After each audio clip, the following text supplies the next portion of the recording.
Dear friends, this is Dr. Jayesh Shah.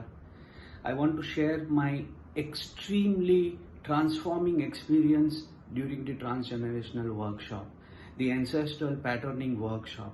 I really understood so many aspects about myself were like my paternal uncle or were like my maternal grandfather, and how my maternal grandfather, whom I have never seen in my life, whom I have never heard in my life about, affects my way of being in this moment, affects my life, affects my sickness, affects the way I think, affects the way I feel, how it influences me, how I am replicating that misery, and how to disidentify from this misery.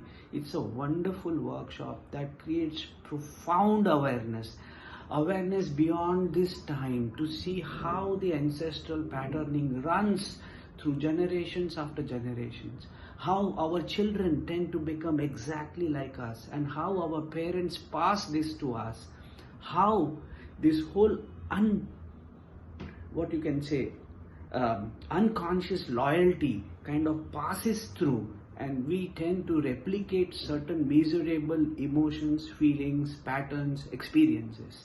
And the experiences that the other participants have during the workshop even influence me profoundly. Please join this workshop.